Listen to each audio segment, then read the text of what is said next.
ہمارا مشرب فصل نہیں ہے، وصل ہے۔ ہمارا مشرب نفرت کرنا نہیں ہے، محبت کرنا ہے۔ ہمارا نفرت پھوڑنا نہیں ہے، جوڑنا ہے۔ ہمارا مشرب کاٹنا نہیں ہے، کاٹنا نہیں ہے۔ ہمارا مشرب سینا ہے، کٹے ہوئے کو جوڑ دینا۔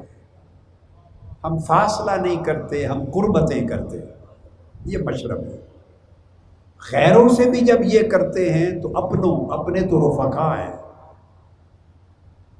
ان کے ساتھ پھر وصل کا عالم کیا ہوگا۔ تو میں راز کی بات آپ کو بتاتا ہوں، وہ یہ کہ جس کا دل وصل والا ہو اسی کو وصال نصیب ہوتا ہے اللہ کا۔ جو اللہ کے بندوں سے وصل رکھے، اللہ اس سے وصل رکھتا ہے۔ یہ راز ہے۔ میں اس کی شرح کرنے لگوں تو ساری رات بیت جائے گی، مگر اس سے آگے کرنا نہیں چاہتا۔ اتنی بات سمجھانا چاہتا ہوں، جو بندہ اللہ کے بندوں سے وصل رکھے، اللہ کے بندوں سے وصل رکھے، اللہ اس سے وصل رکھنا پسند کرتا ہے۔ وہ کہتا ہے یہ بندہ ہو کر میرے بندوں سے وصل کرتا ہے، تو میں رب ہو کر اپنے بندے سے وصل کیوں نہ کروں۔ تو اللہ کو وصل والے بندے بہت پسند ہیں۔ یہ جو لفظ رفاقت ہے آپ کا، حسن اولئک رفیقا، یہ بہت پیارے رفیق ہیں، قرآن مجید میں فرمایا۔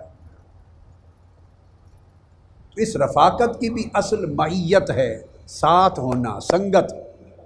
اولئک مع الذین انعم اللہ علیہم من النبیین والصدیقین والشہداء والصالحین وحسن اولئک۔ تو معیت کے ذریعے یہ حسن رفاقت ملتا ہے، حسن رفاقت ملتا ہے۔ تو حسن رفاقت کا راز بھی وصل میں ہے۔ اگر بندہ فام پر کر کے کہلائے رفیق، کہ میں نے رفاقت لی ہوئی ہے، وہ کہلائے رفیق،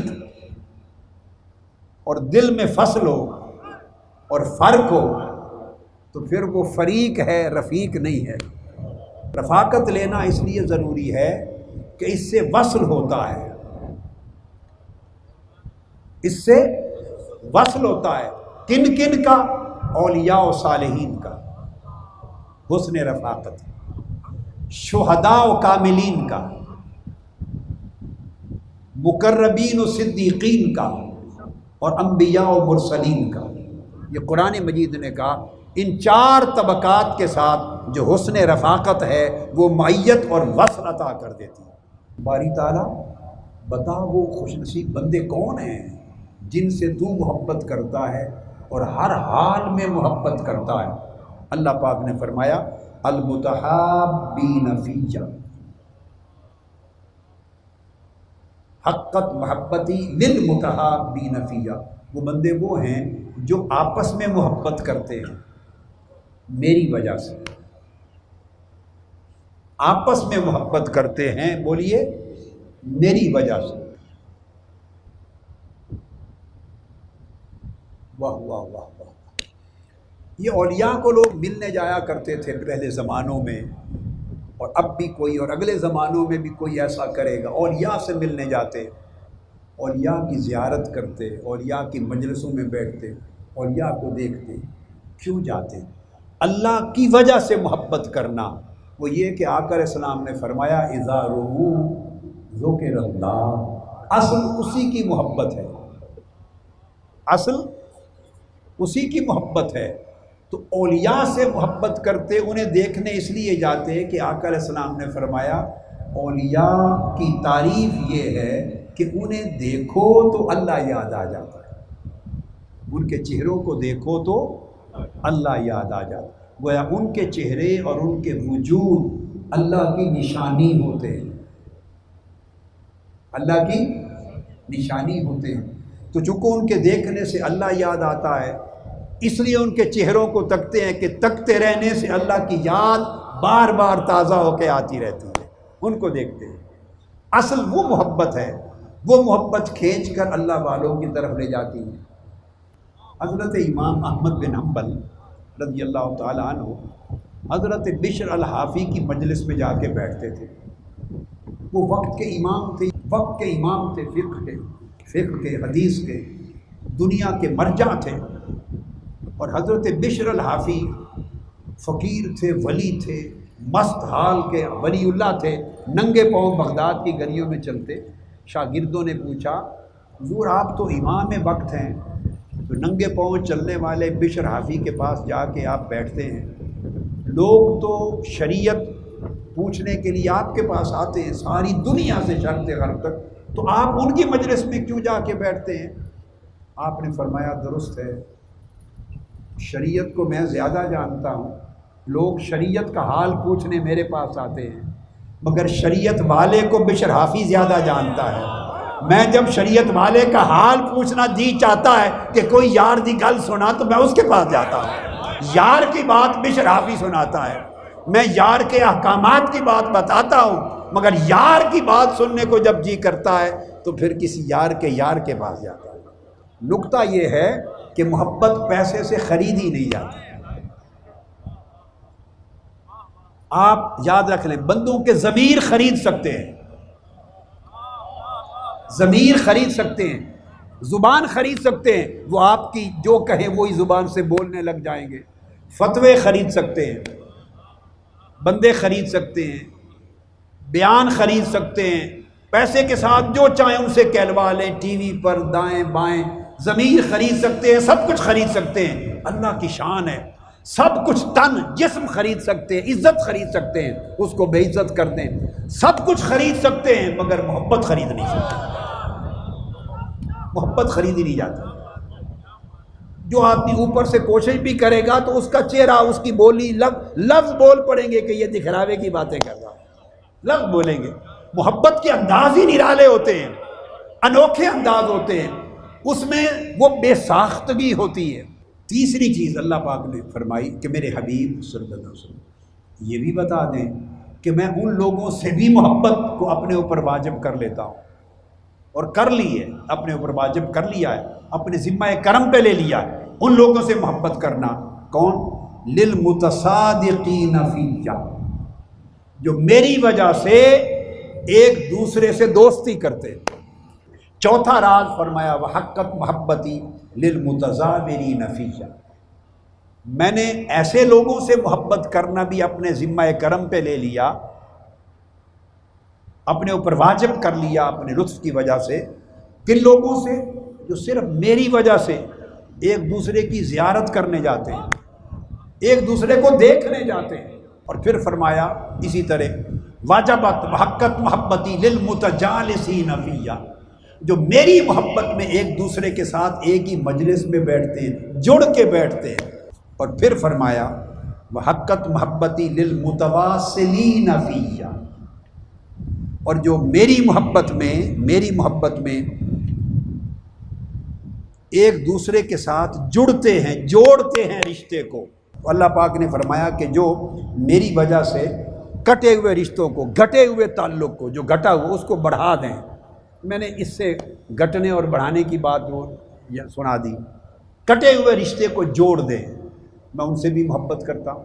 حضرت ابو ہریرہ رضی اللہ تعالیٰ عنہ روایت کرتے ہیں، آقا علیہ الصلوۃ والسلام نے فرمایا من کان یؤمن باللہ والیوم الآخر فلیکرم ضیفہ۔ اب ذرا اس زاویہ نگاہ سے ان حدیث کو دیکھو۔ آقا علیہ السلام نے فرمایا جو شخص اللہ پر اور آخرت پر، قیامت کے دن پہ ایمان لاتا ہے، جو شخص مومن ہے، ایمان رکھتا ہے اللہ پر، اس پر واجب ہے کہ جیسا بھی ہو، اچھا یا برا، جو مہمان اس کے پاس آ جائے اس کی تکریم کرے۔ اب مہمان آ جائے، اچھا تھا برا تھا، دوست تھا دشمن تھا، اس کی تکریم کرے، اسے عزت دے، اس میں وصل ہے۔ آپ سمجھے بات کو؟ اس میں کیا ہے؟ وصل ہے، اس کا دل جڑ جائے گا۔ برا بھی تھا تو آپ کی تکریم دیکھ کر برائی اس کے دل سے نکل جائے گا۔ حدیث پاک میں آتا ہے مکہ سے کافر آ گیا، اپنے کام کاج کے لیے، کاروبار کے لیے۔ دشمن ہے آقا علیہ السلام کا، کفار مکہ میں سے، مشرکین مکہ میں سے، جنہوں نے وطن سے نکال دیا۔ مدینہ پاک میں آیا، اس کا کوئی کاروبار تھا، کام کاج تھا، کر کے جب بزنس ختم ہوا، رات ہو گئی، اس نے سوچا کہ اب میں سوؤں کہاں، تو آقا علیہ السلام کی بارگاہ میں آ گیا۔ جب آ گیا تو آپ نے پوچھا کہ کچھ کھایا پیا؟ اس نے کہا نہیں۔ آپ کے پاس بکریوں کے دودھ کے سوا گھر میں کچھ نہیں تھا۔ اپنے دست مبارک سے دو کر پیالہ بھر کے بکری کا دودھ لے آئے، اس کو پلا دیا، اس نے پی لیا۔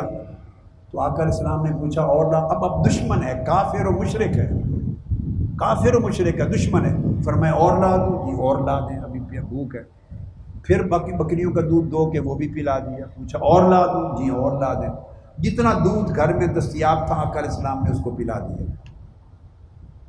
اور اہل بیت اطہار، ازواج مطہرات، جس گھر میں آقا علیہ السلام کی باری تھی وہ فاقہ کش رہے اس رات، پیٹ بھر کے سو گیا۔ تو رات بھر سوچتا رہا کہ میں تو کافر و مشرک ہوں، ان کا دشمن ہوں، ہم نے ان کو نکال دیا تھا، تلواروں سے محاصرہ کر لیا تھا، ہم ان کی گردن کاٹنے والے تھے، شہید کرنے لگے تھے، اور ان کا سلوک یہ کہ ان کے گھر آئے ہیں تو خود فاقہ کے ساتھ سو گئے اور سارا مجھے پلا دیا۔ صبح ہوئی جب آقا علیہ السلام تشریف لائے، آقا علیہ السلام نے اسے کوئی تبلیغ نہیں کی، کیونکہ مہمان جب گھر آئے، یہ بھی آقا کی سنت ہے، مہمان گھر آیا نا اسے تبلیغ بھی نہیں کی، آئے کہ کہیں دودھ پلانا اس کے مسلمان ہونے کے لالچ میں نہ چلا جائے۔ تبلیغ کرنا ہے نا مسلمان کرنے کے لیے، تو دودھ پلانا کہیں لالچ میں شمار نہ ہو جائے کہ دودھ پلا کے تو اسلام قبول کرنے کی دعوت دے دی ہے۔ نہیں، وہ جو تکریم ضیف ہے، مہمان کی عزت کرنا اور خدمت کرنا، وہ ہر قسم کے لالچ سے پاک رہے، خواہ روحانی ایمانی لالچ ہی کیوں نہ ہو۔ کافر و مشرک ہے، مہمان ہے، مہمان کی خدمت مہمان سمجھ کے کرو، باقی معاملہ الگ ہوگا۔ تبلیغ بھی نہیں کی، بس خدمت کی۔ صبح آیا تو حضور کا عمل، آپ کا اخلاق دیکھ کر اس نے کلمہ پڑھ لیا، مسلمان۔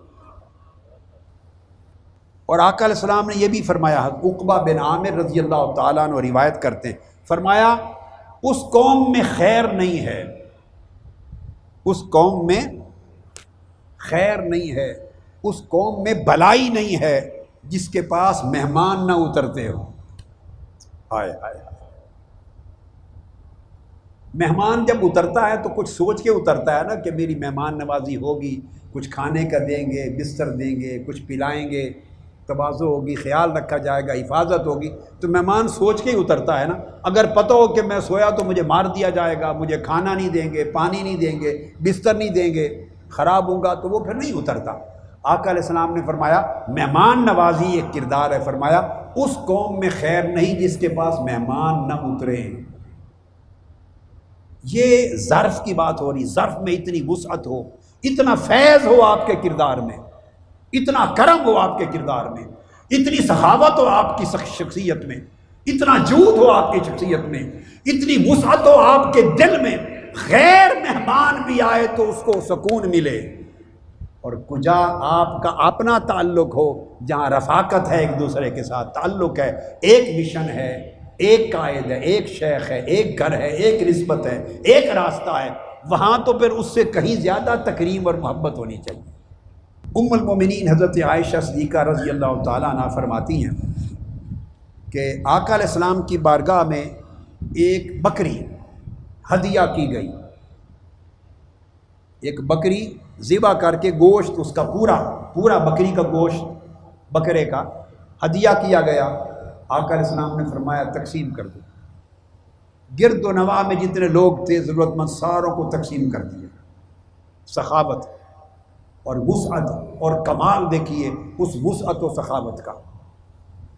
جب تقسیم کر دیا، ام المومنین حضرت عائشہ صدیقہ رضی اللہ تعالیٰ فرماتی ہیں میں ہی تقسیم کر رہی تھی، کرتے کرتے جب سارا تقسیم ہو گیا تو میں نے عرض کیا یا رسول اللہ سارا گوشت تقسیم ہو گیا، اب کچھ نہیں بچا سوائے بکری کی گردن کے۔ آپ نے کیا عرض کیا یا رسول اللہ کچھ نہیں بچا سوائے گردن کے۔ میں نے عرض کیا آقا علیہ السلام کو یا رسول اللہ کچھ نہیں بچا، سب تقسیم ہو گیا سوائے گردن کے۔ میں نے بار بار جملہ دہرایا، غور سے سنیں۔ اس پر آقا علیہ السلام نے جواب دیا، فرمایا نہیں عائشہ، اس طرح نہیں، اس طرح نہیں۔ آپ نے فرمایا سب کچھ بچ گیا سوائے گردن کے، گردن چلی گئی، باقی سب کچھ بچ گیا۔ سارا بکرا اس کا گوشت تقسیم ہو گیا تھا، گردن گھر کے لیے بچ گئی تھی۔ جب آپ نے عرض کیا یا رسول اللہ گردن بچ گئی ہے، باقی سب تقسیم ہو گیا، فرمایا نہیں عائشہ، بس گردن ہی گئی، باقی سارا بچ گیا۔ مطلب یہ تھا جو تقسیم ہو گیا اوروں کو دیا وہی بچ گیا، وہ ہمارے کام آئے گا۔ بچ جانے کا مطلب ہے وہ آخرت تک بچ گیا، آخرت تک وہ بچ گیا۔ اور جو ہمارے گھر رہ گئی گردن، وہ تقسیم نہیں ہوئی، وہ ضائع گئی۔